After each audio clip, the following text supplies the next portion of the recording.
Hello, Homestead. Please stand for the pledge.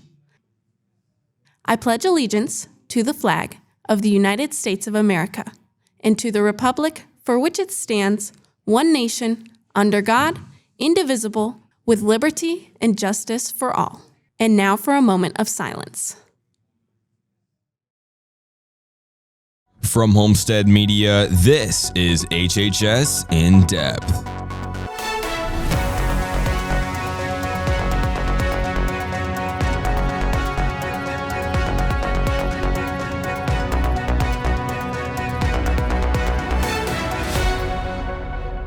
Welcome to HHS In Depth. Before the show, I'm going to give you a quick rundown about all of the stories today.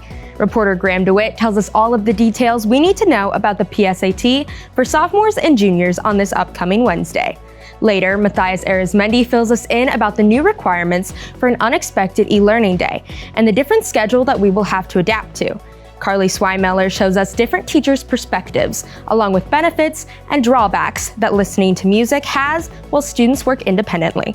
Coming later, I'll tell you a recap of the Homestead's Travel Club's most recent trip outside of the U.S. And finally, Matthew Otten will wrap up our show with an exciting sports recap. Stick around, all of this and more today on HHS In Depth.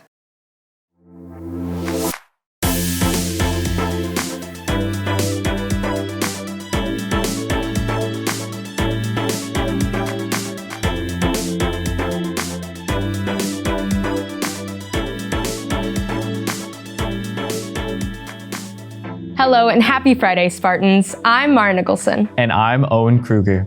And Mara, for it being one of the first weeks of fall, it still feels like summer, but I hope it starts to cool down soon. I completely agree, especially since all of the trees are already changing into their fall colors. Hopefully, weather reporter Sophia Virgilio will give us some good news. And Sophia, what can we expect for the football game tonight? Earlier this week, we saw temperatures in the 80s as the leaves began crunching beneath our feet. Yesterday marked the decline of the summer weather, possibly for good. Tonight at kickoff, it's going to be a bit chilly at 61 degrees with mostly cloudy skies. Temperatures will continue to drop, so make sure to wear something with long sleeves. I'll be back a little bit later on to let you know what you can expect as we head deeper into the fall season. Mara, Owen, back to you. Thanks for filling us in on the weather, Sophia. With the strange weather change from just a few days ago, it should end up being a perfect temperature for the game tonight. Speaking of which, are you planning on going? Definitely.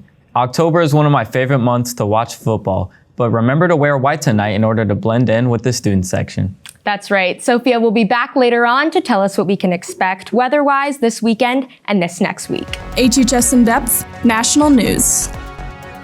Moving away from looking at the skies, let's shift our focus to the nation's headlines. In recent news, U.S. California State Senator Dianne Feinstein has passed away at the age of 90 due to natural causes. Feinstein was the first female to ever serve in the Senate from the state of California and spent more than 3 decades in Washington. She was replaced by LaFonza Butler at the request of California State Governor Newsom. In Canada this past week, a couple was killed following a grizzly bear attack inside the Banff National Park. It was stated that the couple had been camping inside the park daily, which is on the southwest side of Canada. The park rangers got a distress signal for a bear attack, but by the time they had reached the site, the couple and their dog had already passed away. The attack is being noted as a rare aggression from a wild grizzly bear. Park rangers were able to capture and kill the grizzly bear involved in the attack. Thank you, Owen, for your news update. The alert on all of our phones the other day was quite unexpected to many students, which reminded many why it's important to have your phones completely turned off during the school day. That will come in handy this next Wednesday when students sit down to take the PSAT. In order to completely understand what to do that day, reporter Graham DeWitt is in to inform us of the instructions for what students and what the importance of the PSAT test is. For students who are planning to go to college post-graduation, tests like the SAT may be required for where you're planning to apply. This Wednesday, sophomores and juniors will be taking the PSAT, which has many future benefits in addition to the practice. The PSAT is a test that we give to sophomores and juniors, and it is used to practice for the actual SAT. We can also use it for qualification for Ivy Tech's free dual credit, and then juniors can use it to qualify for the National Merit Scholarship Program. With the amount of time that will be allotted for the exam, Wednesday will have a much different schedule than normal. On PSAT day, sophomores and juniors typically will report directly to their advisory. So that's 8th period in Power School. We'll be in those locations for the whole morning. Our plan is to dismiss for 5th period at about 11:45. Since sophomores and juniors will be the only ones taking the test, freshmen and seniors will have alternate activities for the day. Freshmen will be working from home. They'll have kind of an e-learning day where they'll be working on their 4-year plans. Seniors can do something college or career oriented, like a job shadow or college visit, working on college applications. Since the test is now online and no longer on paper, make sure to bring your computer and charger in addition to a pencil and calculator. Remember that cell phones and smartwatches must be turned off and stored in your bag during the exam. For HHS In Depth, I'm Graham DeWitt. Thanks for the story, Graham. Stick around, Spartans. We'll be right back on HHS In Depth. Why is music allowed in some classes but not others? And what is the purpose behind it? I'll tell you more about that later in the show.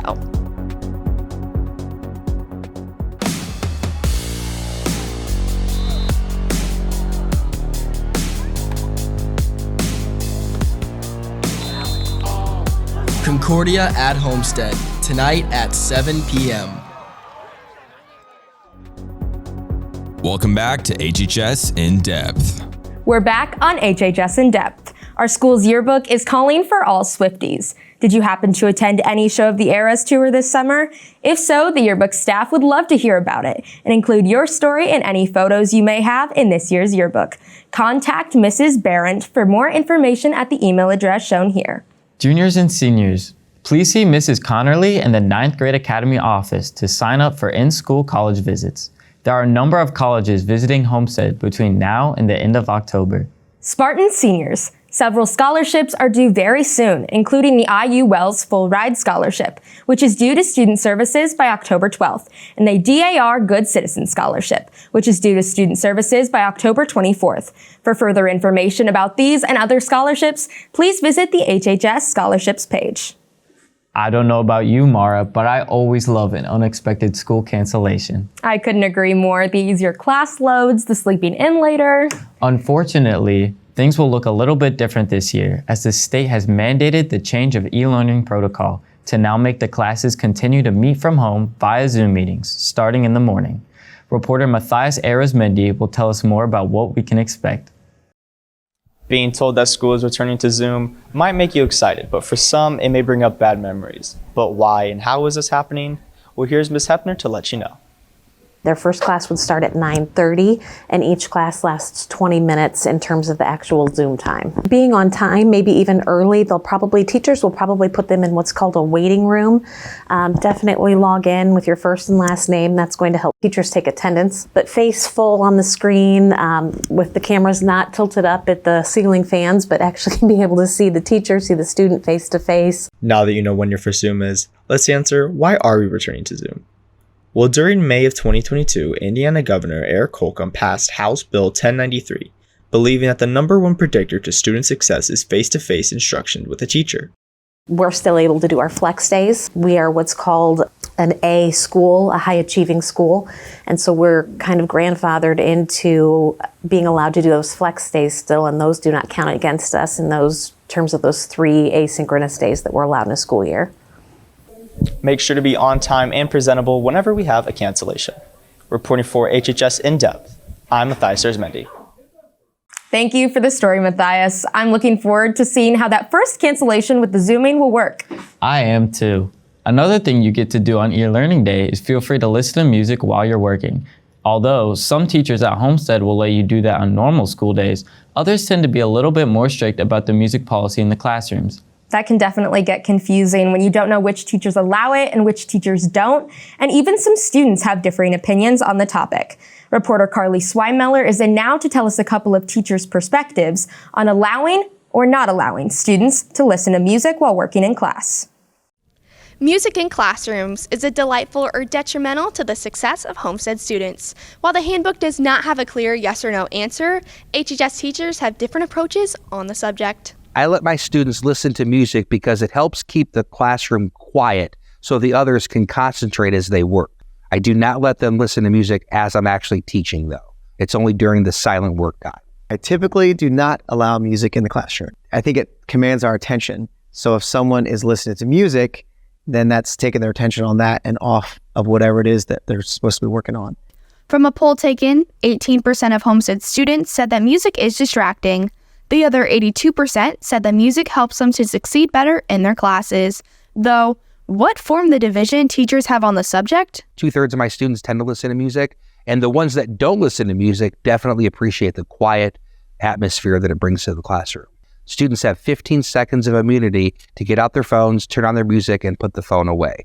But nowadays, it seems to be smartwatches. They can literally turn to their smartwatch, turn on their music, and off they run. I think early on, I just felt that it was a distraction. And kids would typically say, hey, can I listen to music while I work? Because then they could just kind of forget about everything, including the work. In conclusion, academic success and whether it correlates with music in the classrooms all depends on the situation. Keep in mind that the rules of a classroom are all up to your teachers. Reporting for HHS In Depth, I'm Carly Swimiller. All right, thank you, Carly. As we head to break, be sure to keep an eye out for a club you may enjoy during the rundown of all of the clubs meeting at Homestead over the next week. Stick around. We'll be back shortly. One team concludes their season with a top 3 finish at state, and more of our teams move on in the postseason. I'll break down the week it was later on in Down to the Wire.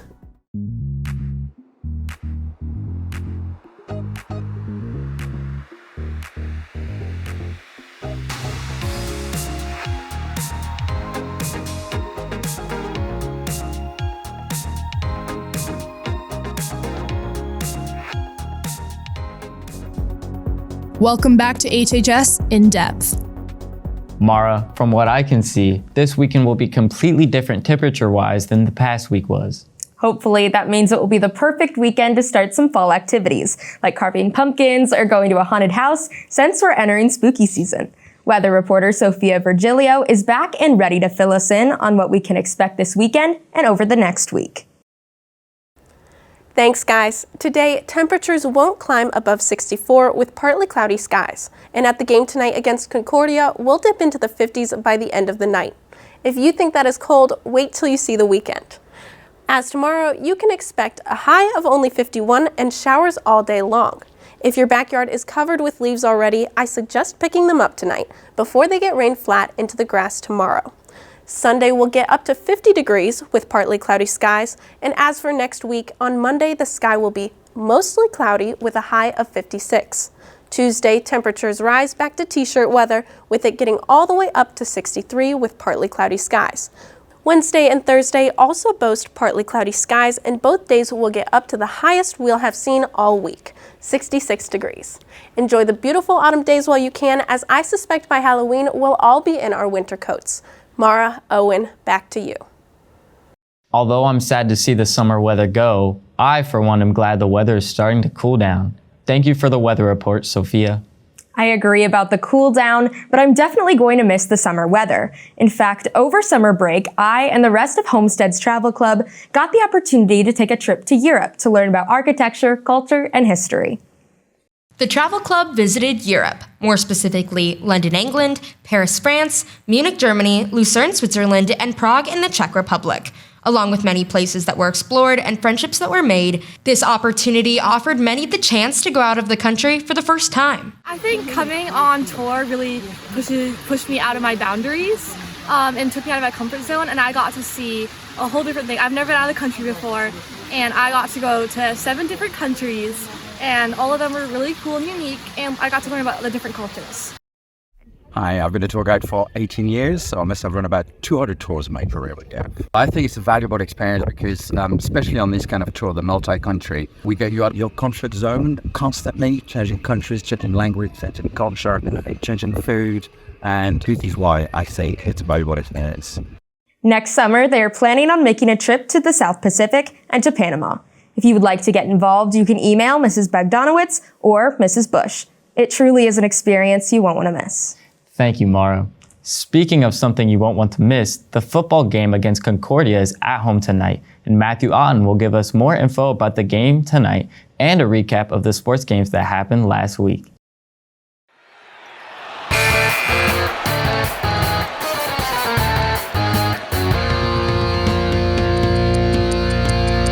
Welcome back to Down to the Wire. I'm Matthew Otten. Fall sports seasons are not done yet, as most of them are just starting postseason, and one of them finished a great season in the top 3. Yep, it's our girls golf team. Our girls golf team went down to Carmel and competed in the state finals last weekend and came home with a 3rd place overall finish, making it just the 4th time in school history that our girls golf team has placed 3rd or better at state. Individually, Scarlett sank tied for 8th place. Congratulations to the girls as they conclude one of the best seasons on record in our school's history.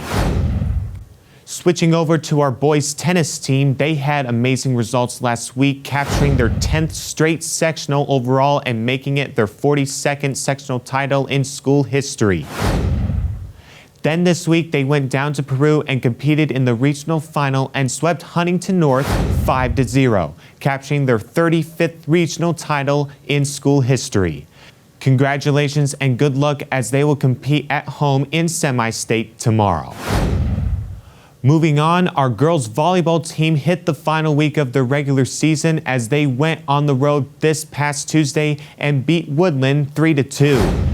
Addie Tyndall and Isabel Lubia combined for 5 aces. Madeline Sipe had 27 digs and Addie Tyndall also had 27 kills. They conclude their regular season tomorrow down at the Lawrence North Invite.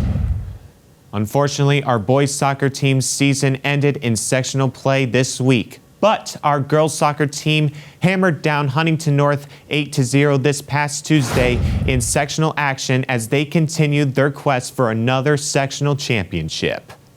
Our boys and girls cross-country teams have the weekend off as they gear up for next week's sectionals. Interact Club will be doing face painting at tonight's home football game.